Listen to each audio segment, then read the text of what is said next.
ওই কবরের নিরাপত্তার দায়িত্ব আমার মাওলার হাতে। এবার বাহালুল পাগল বলে, বাদশাহ আপনার অন্ধকার কবরের নিরাপত্তা তাহলে নিশ্চিত করা নাই। এবার বলেন বাদশাহ, আপনি যদি দুনিয়ার কোন জায়গায় সফরে যাইতেন, ওই জায়গায় সফরে যাওয়ার আগে যেই জায়গায় আপনি সফরে যাবেন ওই জায়গায় আপনার জন্য সুন্দর একটা তাবু বানানো হইল। যেই তাবুর মধ্যে আপনার সুন্দর করে একটা বিছানা রেডি করা হইতো, আপনার জন্য কোলবালিশ লেপকাদা কম্বল জাজিম দিয়ে সুন্দর পরিবেশের একটা মনোমুগ্ধকর তাবু বানাইয়া আপনার থাকার জায়গাটাও সুন্দর করে ডেকোরেশন করা হইতো।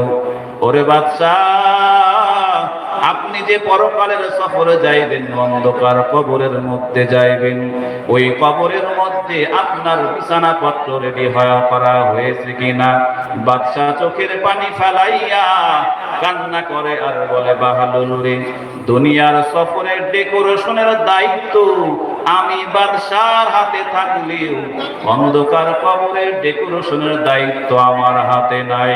অন্ধকার কবরের মধ্যে আমার বিছানাপত্র কেমন হবে, ওরে বাহালুল আমার জাজিম কেমন হবে, আমার তোশকটা কেমন হবে, আমার কম্বলটা কেমন হবে, আমার তাবুটা কেমন হবে? অন্ধকার কবরে তো কিছুই থাকবে না।